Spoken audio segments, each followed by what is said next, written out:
Thank you. Among the states in the Marcellus Shale formation, Maryland has been considerably more cautious when it comes to drilling and specifically the practice of hydraulic fracturing. Now, allowing this practice could generate considerable revenue and jobs in Western Maryland. If elected, do you see a time during your term in office when the state will allow this type of drilling? Mr. Brown.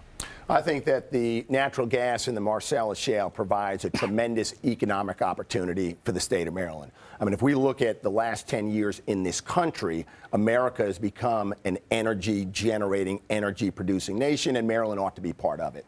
However, I'm not going to support the development of natural gas in the Marcellus Shale unless it can be done without ruining or disturbing the rural legacy of Western Maryland, without putting both residents and workers at risk, and to make sure that we can receive the financial benefits to Marylanders and not to outside companies coming into Maryland. I believe that we can do it. That's why I supported the task force that did the environmental study, that did the health study, and is continuing to do right now an economic impact study. I believe that we can achieve a balance, develop the natural gas, and we can do it without disturbing the rural legacy and putting Marylanders at undue risk. If we can do that, then I'll support moving forward in developing natural gas in the Marcellus Shale in Maryland.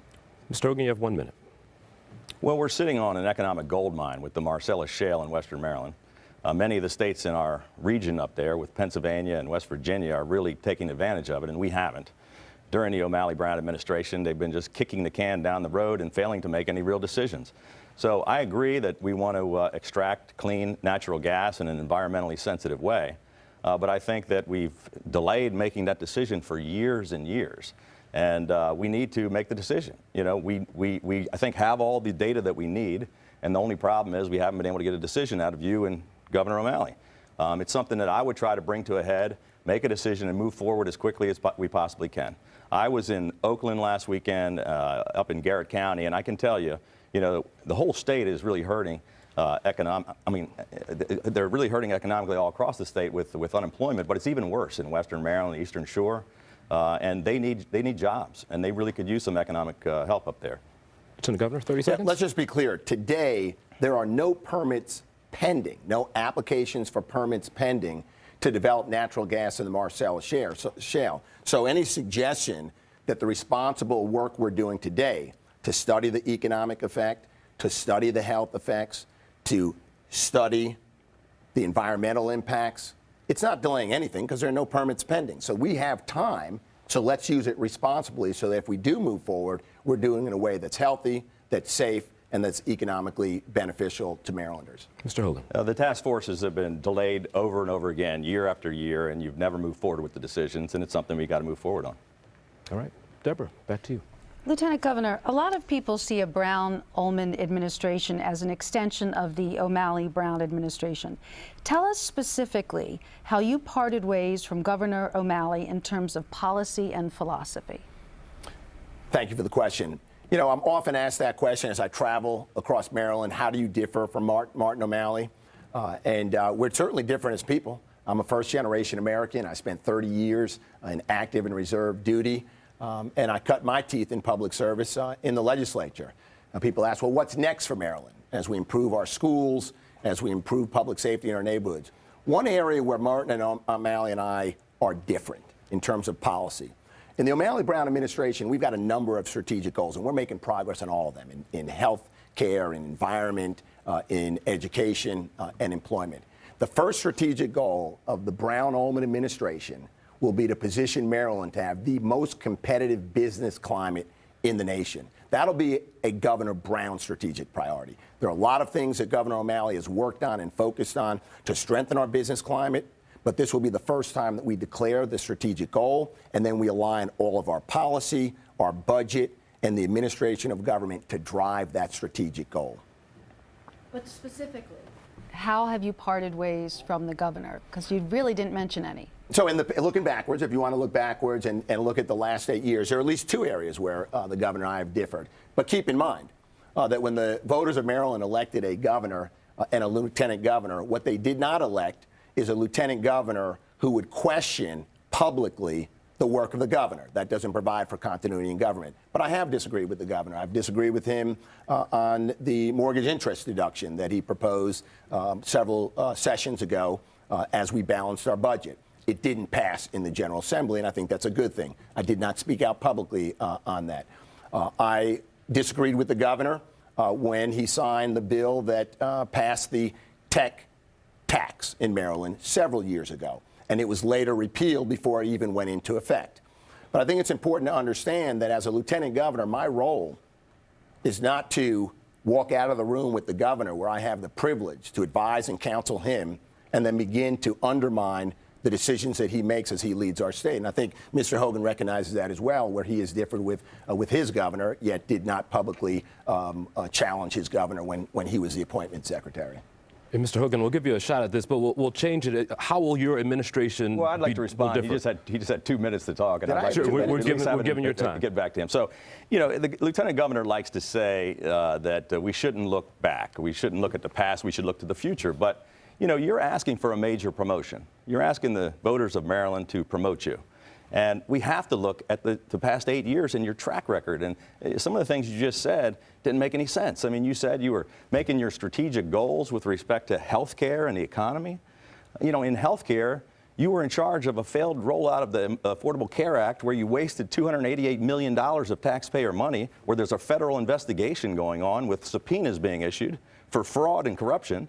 You were in charge of economic development where we've lost 8,000 businesses and 200,000 jobs. How can you say you're making your strategic goals and you're going to continue to move in the right direction? We're not moving in the right direction. And before we head to the rebuttal, let's give Deb's question a refresh for you, sir. If you had to compare two offices, yours and that of the O'Malley administration, how would they differ? Well, you know, first of all, it wasn't the Ehrlich-Hogan administration. I did have a role in that group, but I can't really be quite as responsible as the guy whose name is on the administration. But you know, I would go about things entirely different than this administration. I think raising 40 taxes in a row, increasing spending by $10 billion that crushed our economy and cost us 8,688 businesses, caused us to double unemployment. I mean, the fact that we've got zero economic growth and our state economy now ranks 49th out of 50 states. I would almost do everything the complete opposite of what's been happening for the next 8 years, and I think that's what the voters of Maryland want to see. Okay, you both picked up about 2 minutes there. I'll give you 30 each to respond to each other. Look, I think elections are about the future, not the past. If you want to look at the past, then you really ought to look at your role in the previous administration that you were a part of.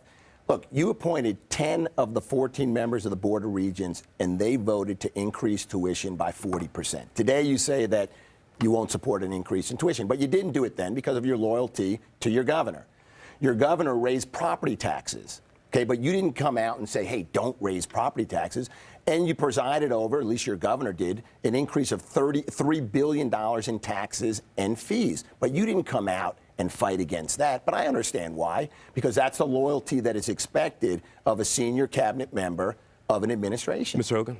Well, first of all, that's just ludicrous. I have never had any role whatsoever in raising tuition, not one penny. I've always opposed every single tuition increase. In fact, I've been the leading voice of opposition to the 5 years in a row where you've increased tuition. You can't just keep repeating the same things. It doesn't matter how many times you repeat them. They're not going to make them true. I've never had any role in tuition increases, and you have. But never during the Ehrlich administration I had did no you role stand up. in making those decisions, but you're the lieutenant governor. You don't have a role today, yet you speak out never against did. things. You had a role then, and you did not speak out a role. I didn't have any role in higher education and setting tuition. That's Gentlemen, just not we're going to keep moving so we can get many questions in. Steve from WBOC. Jason, thank you. The Eastern Shore needs jobs, and small businesses are the backbone of job growth.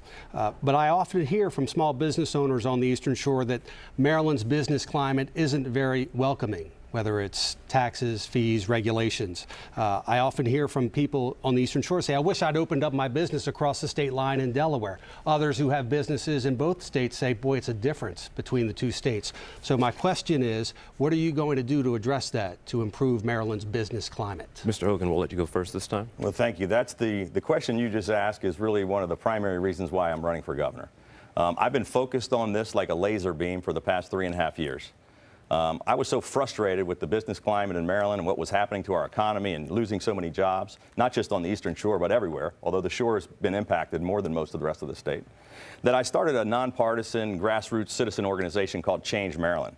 We've now grown into the largest and fastest growing nonpartisan citizen group in state history. We have 120,000 people involved. And we held 2 years in a row a business summit on improving Maryland's economic competitiveness. And we came up with, we had economists and think tanks and business leaders from all across the state to talk about this. And there's three basic self-inflicted wounds that were caused by my friend, the Lieutenant Governor, and his partner, Governor O'Malley. One, we're 42nd out of 50 states in business friendliness. We have an anti-business attitude. That's what CEO Magazine says. Two, we have an onerous, unpredictable regulatory environment that's very difficult to maneuver. It's constantly changing. People say they moved to Delaware, they moved to Virginia, they got things done much faster. And three, we're the fifth highest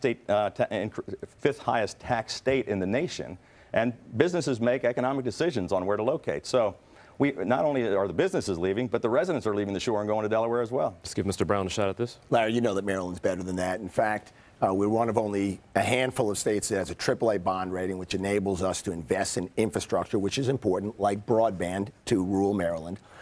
We've created 16,000 jobs over the last year, and the U.S. Chamber of Commerce looks at all of the small business communities and economies in the country and ranks Maryland's #1, small businesses, entrepreneurs, and innovation. Why is that important? Because on the Eastern Shore, there's tremendous opportunities for small businesses, as is embedded in your question. I think about the activities at Wallop, the NASA Center in Wallops Island.